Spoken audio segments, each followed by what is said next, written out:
CPIML mass line వారు comrade Karneti యాదగిరన్న సంతాప సభ నిర్వహించారు. ఈ కార్యక్రమంలో మోర్తాడ్ ఏరియాల 2 మండలాలకు చెందినటువంటి కార్మికులు ఈ కార్యక్రమంలో పాల్గొన్నారు. ఈ సందర్భంగా చేసినటువంటి జిల్లా నాయకులు మరియు మండల నాయకులు ఈ సమావేశంలో ప్రసంగించారు. ఈరోజు మా యాదగిరి అన్న అంటే చాలా పెద్ద వ్యక్తి, మా అందరికన్నా పెద్ద మనిషి. మేము మా మామయ్య మాకు అంటే అందరూ మా మామయ్యని మా ముందు నేను చిన్న పిల్ల అప్పటి నుంచి అన్నిటికీ ముందడు వాడు ఉండాలని కోరుతున్నాను.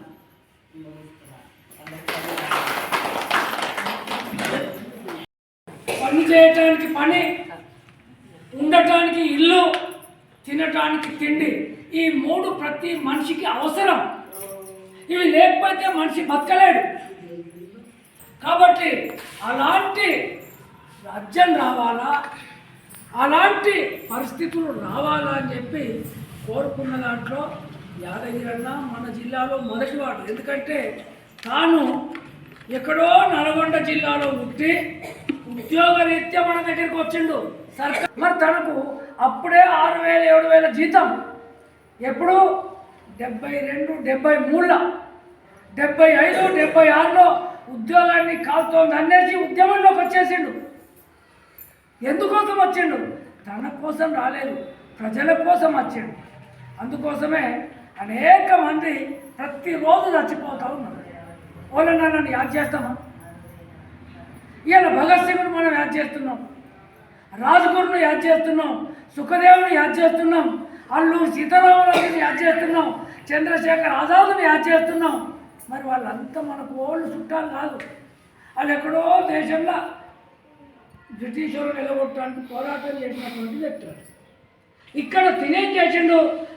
తెల్ల దొరలు పోయిండ్రు, నల్ల దొరలు వచ్చిండ్రు, కానీ మన బతుకులలో మార్పులు రాలేవు. కాబట్టి మన బతుకులలో మార్పులు రావాలంటే ఖచ్చితంగా పోరాటమే మార్గం అని ఎంచుకున్నటువంటి వ్యక్తి. ఇప్పటికీ చాలామంది దగ్గర వందల వేల ఎకరాలు. ఇప్పుడు మన దగ్గరనే సుభాష్ చంద్ర రెడ్డికి నువ్వు ఏ మూలకైనా ఉండకపోతుండే. ఈ ఊర్లే మొత్తం వాళ్ళ భూములే ఉంటుండే. అంత ఎట్టి చాకరీ చేస్తున్నారు మన వాళ్ళంతా.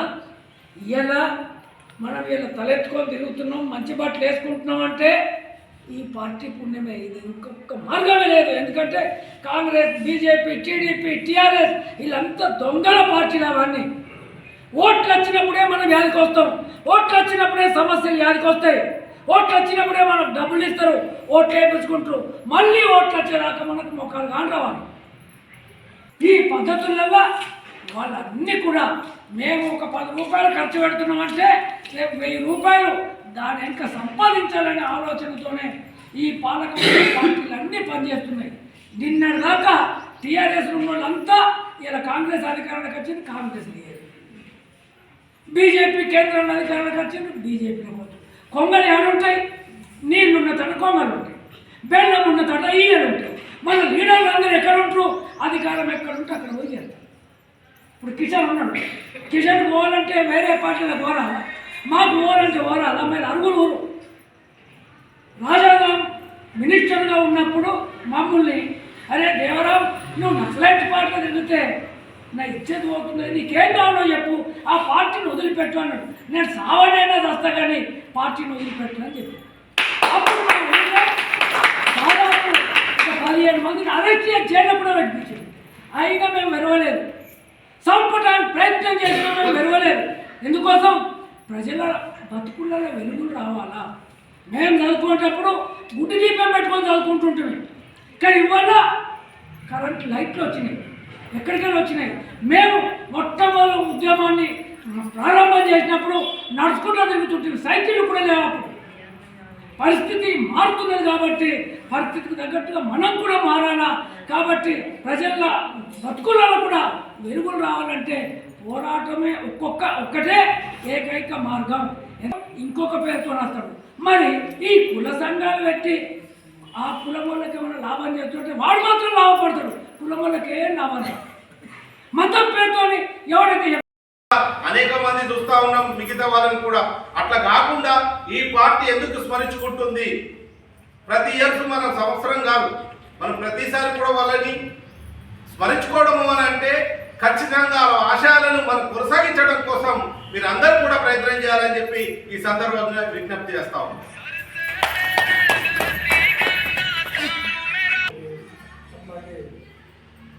ఈ సంతాప సభకు వచ్చినటువంటి మీ అందరికీ కూడా ధన్యవాదాలు తెలియజేస్తూ, ఈరోజు యాదగిరి అన్న ఇక్కడ ఎవరికి చుట్టం కాదు, ఎవరికి బంధువు కాదు, మన కులపోడు కాదు, మన తరగతి కాదు, మన ఊరు కాదు.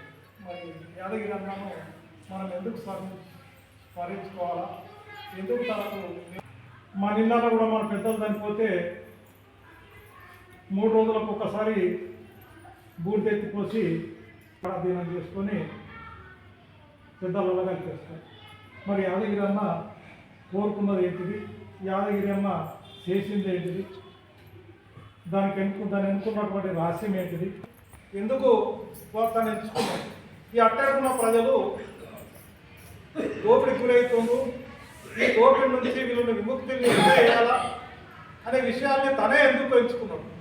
ఈ దేశంలో చాలా మంది చదువుకున్న ఉన్నారు, చాలా మంది ఉద్యోగాలు చేస్తున్నారు, చాలా మంది మేధావులు ఉన్నారు.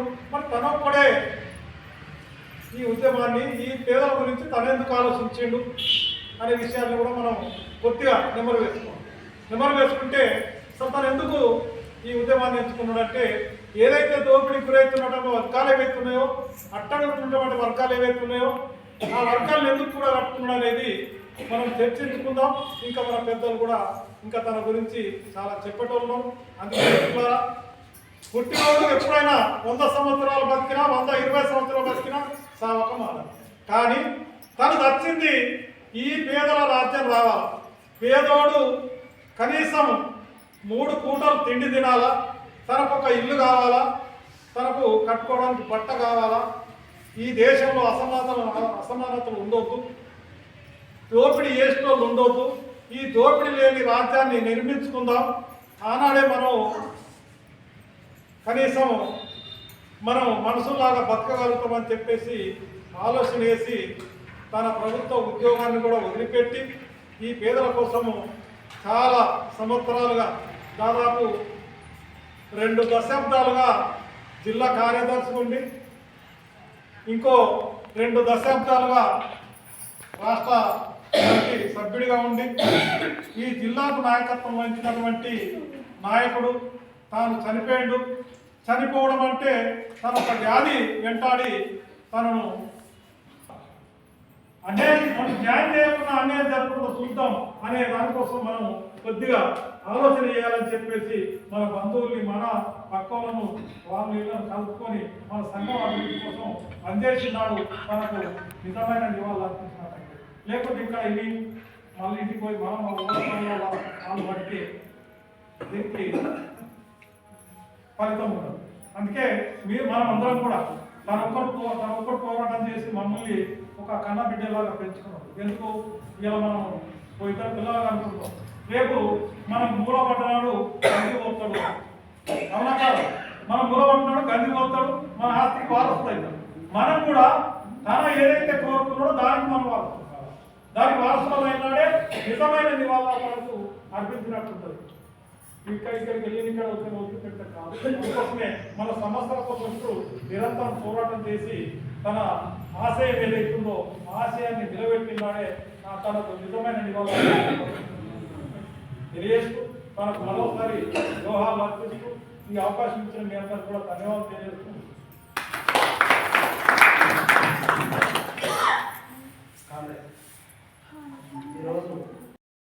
కార్యక్రమానంతరం ముఖ్య అతిథిగా విచ్చేసినటువంటి కామ్రేడ్ దేవరం, మోర్తాడ్ మండల అధ్యక్షులు కామ్రేడ్ కిషన్ మీడియాతో మాట్లాడారు.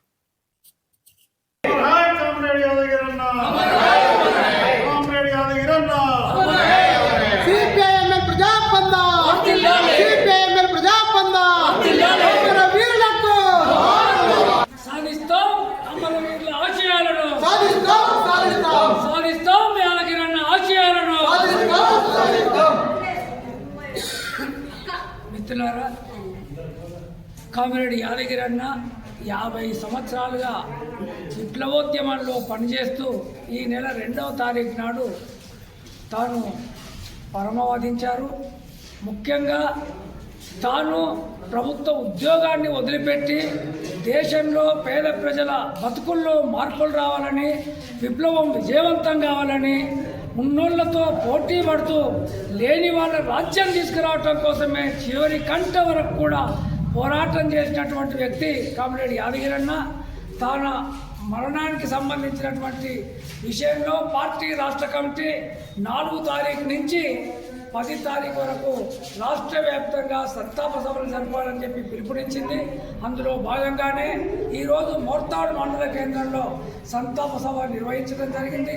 ముఖ్యంగా కామ్రేడ్ యాదగిరి అన్ననే కాకుండా వేలాది మంది అమరవీరులు ఈ దేశంలో విప్లవం విజయవంతం కావాలి, పేదోళ్ళ రాజ్యం రావాలి, ప్రతి వ్యక్తికి పని, తినడానికి తిండి, ఉండటానికి ఇల్లు, కట్టుకోవటానికి బట్టలు కావాలనేటటువంటి విషయంలో ఆందోళన చేసి చివరికి వాళ్ళు బలైనప్పటికీ కూడా ముఖ్యంగా ఆ ఆశయం ఇంకా అలాగే ఉంది.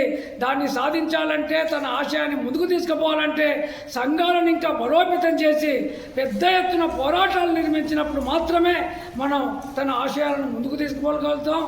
అప్పుడే తన ఆశయానికి మనం విలువనిచ్చిన వాళ్ళమవుతాం, సరైనటువంటి నివాళులు అర్పించిన వాళ్ళమవుతాం. కాబట్టి యాదగిరిని ఆశయాలను ముందుకు తీసుకుపోవడానికి అందరం ప్రతిజ్ఞ చేద్దామని చెప్పి ఈ సందర్భంగా తెలియజేస్తూ,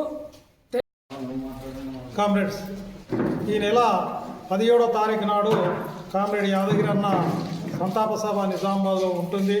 కాబట్టి ప్రజలందరూ కూడా పెద్ద ఎత్తున పాల్గొని మరి విజయవంతం చేయాలని చెప్పేసి ఈ సందర్భంగా కోరుకుంటున్నాం. అట్లాగే యాదగిరి అన్న ఏదైతే కలలు కన్నాడో, ఈ దేశంలో గరీబుల్లోనే ఉంటుండ్రు, ఉన్నోళ్ళుగానే ఉంటుండ్రు, ఉన్నోళ్ళ రాజ్యం పోవాలా, రేణుల రాజ్యం రావాలని చెప్పేసి ఏదైతే కోరుకున్నాడో దాన్ని నిజం చేయడానికి కోసం మనం అందరం కట్టుగా ఉండి పోరాటం ముందుకు తీసుకుపోయినాడే తనకు నిజమైన నివాళులు అర్పించినట్టయితే అని చెప్పేసి తెలియజేస్తూ ముగిస్తుంది. ఇట్టి కార్యక్రమంలో జిల్లా కమిటీ నాయకులు కామ్రేడ్ సురేష్ గారు, కమర్పల్లి మండల కార్యదర్శి కామ్రేడ్ అశోక్ గారు, ప్రగతిశీల మహిళా సంఘ జిల్లా నాయకురాలు కామ్రేడ్ సత్యక్క మరియు కామ్రేడ్ జమున, కామ్రేడ్ రాధక్క, కామ్రేడ్ దశరథ్ తదితరులు పాల్గొన్నారు.